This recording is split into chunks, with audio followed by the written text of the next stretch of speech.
Hi everybody and welcome to my intro to paper clay sculpting. So, a friend of mine asked how I sculpt my paper clay dolls, and it's kind of hard to say. I have my own little skills and my own little way of doing it, but I wanted to show you guys how to get started working with paper clay. Mainly because a lot of people don't know how great paper clay can really be. And I get the Creative Paper Clay modeling material for $10 at Hobby Lobby. This one's a 16 ounce. I think there's a smaller one for a little bit cheaper. I guess like $5 or $6. They're the same thing. They're the same brand and everything. The Creative Paper Clay.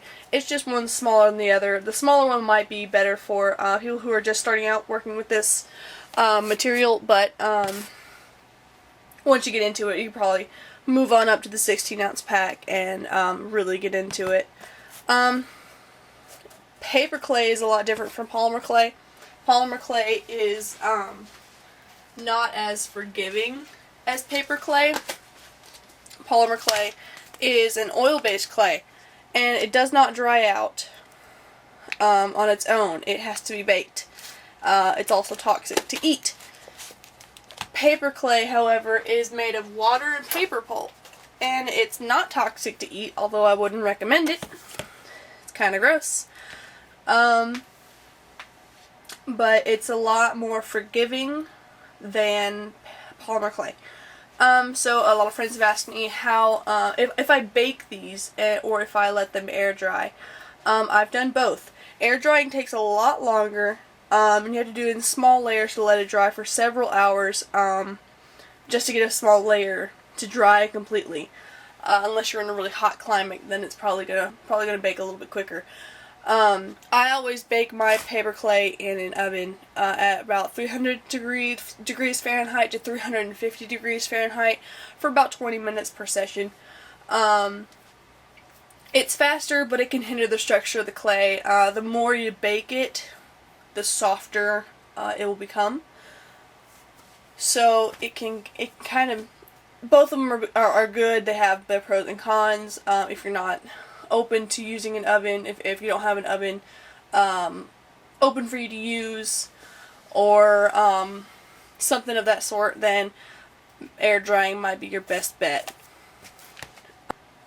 So baking paper clay, it can also turn the paper clay this brownish tan ugly color. This is a ball jointed doll I've been working on for ages, but you can tell after baking it turns a kind of a tannish brown, and this can get really soft. Yeah, I'm just picking that off with my fingernail. It gets really soft the more you bake it, but not too big of a deal. Once you seal it with a nice ceramic sealer or ceramic paint, it's not going to come off. You can get it at Hobby Lobby. I think you can get it at Michael's and Joann's.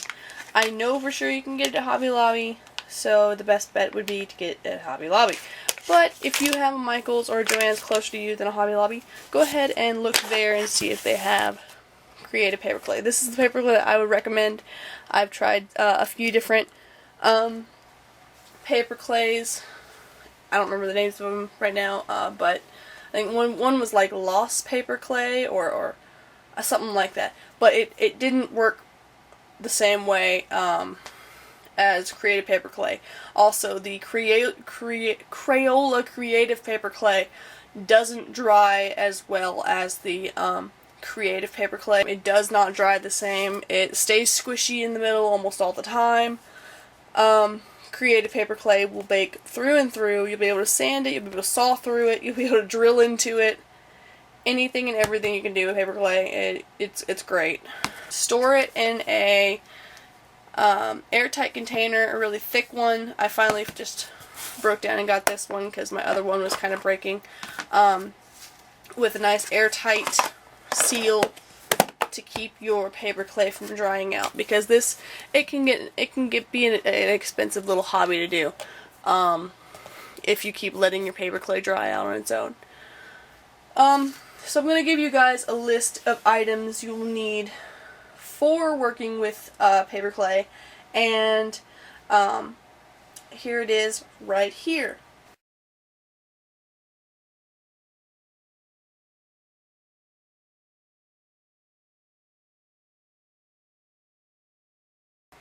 So you'll want to get some X-Acto knives and sculpting and carving tools. I'll show you mine. My knives and X-Acto knives are all in my little pony cup. I have this polymer clay razor here that I've had for ages, and X-Acto knives galore. I have like 3 more X-Acto knives running around the house because my mom uses them too. She does scrapbooking and stuff. I'm not going to pull this up in front of the camera. I'm just going to zoom in on them.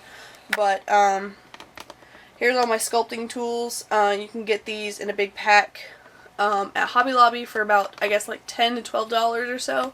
It's really great. It's in the polymer clay and clay sculpting aisle or whatever. The black and silver ones, I don't remember where I got those, but they're really great. They have the metal end, and then they have this rubber tip at the, here, I remember, the other end is like rubber sculpting tool. And the red ones, my boyfriend got for me a while back. They're all wood carving tools, actually, but paper clay can be sculpted much like wood can, so getting some wood carving tools is a really good idea. You might want to get yourself a Dremel if you really get into it. A Dremel is a great thing to have for sanding and cutting and all kinds of stuff. I got this nice big pack from Marvin's for Christmas. And yeah, there's drill bits and all kinds of stuff, so it'll be great for paper clay.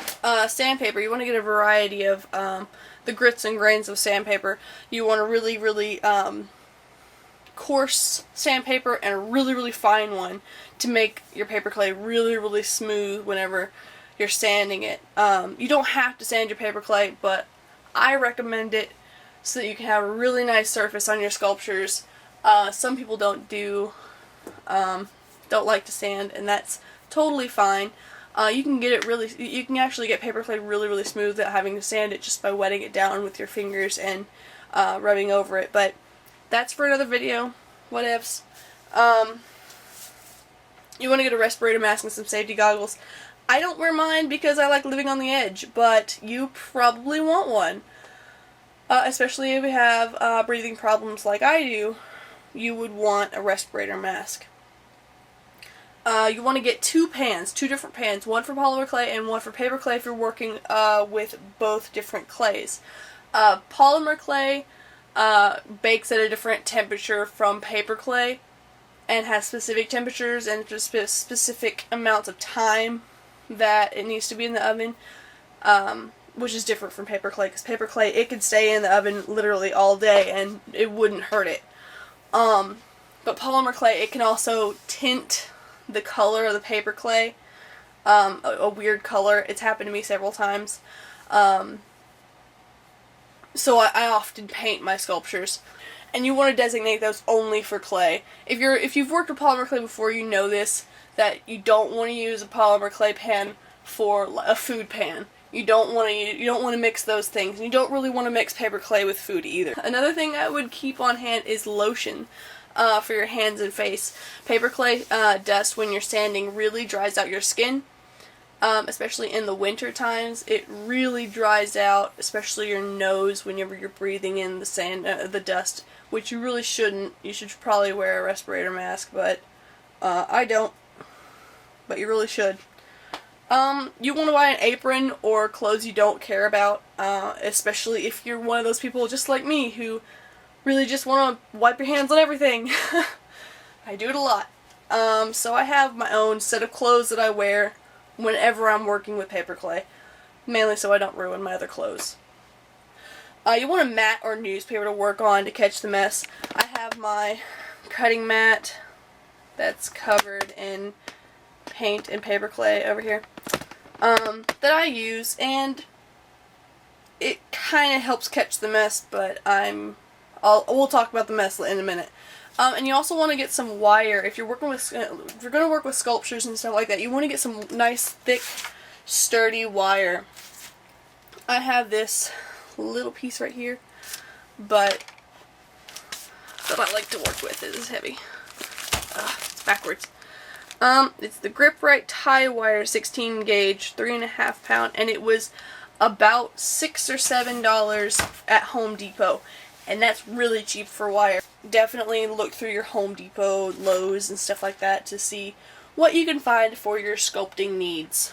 So here's what to expect from working with polymer clay. You're going to get a mess absolutely everywhere, when you're sanding especially. When you're sanding, you're going to get dust pretty much everywhere on every single surface that you can possibly see. If you can see it right here, past Ember's head, my Sinister Gates photo from the concert, it's still covered in dust. My bat is still covered in dust. My bulletin board is still covered in dust. Everything is covered in dust. I've cleaned as thoroughly as I possibly can, but I have this habit where whenever I'm sanding, I blow the dust away and try to refrain from blowing the dust absolutely everywhere.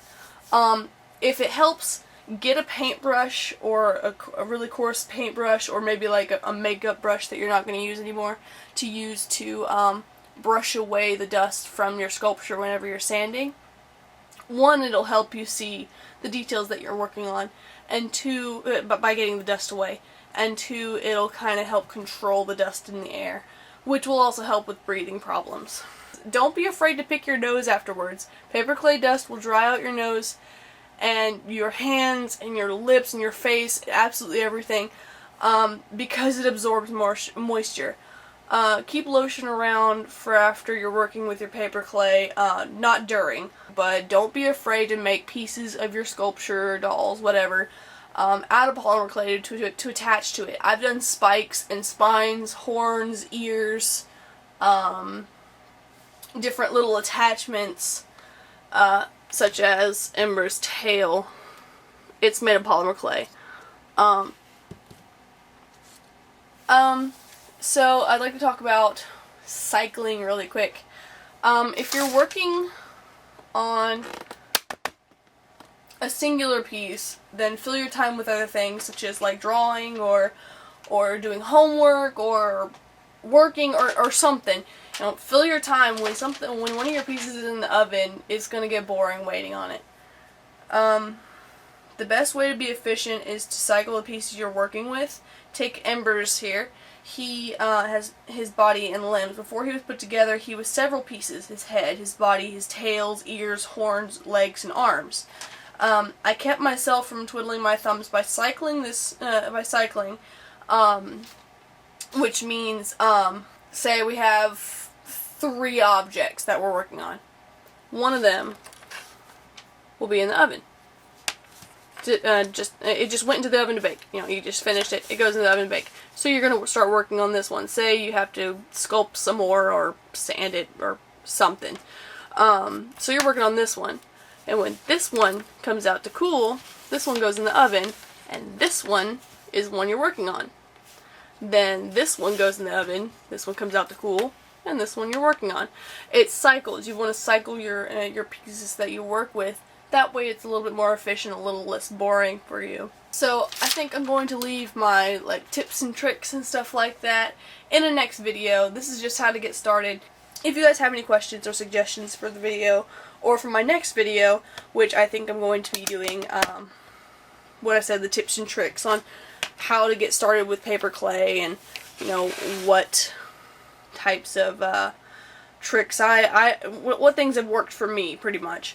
I'm also probably going to do a little video about Ember's here, and about Ava over there, sitting all by her lonesome.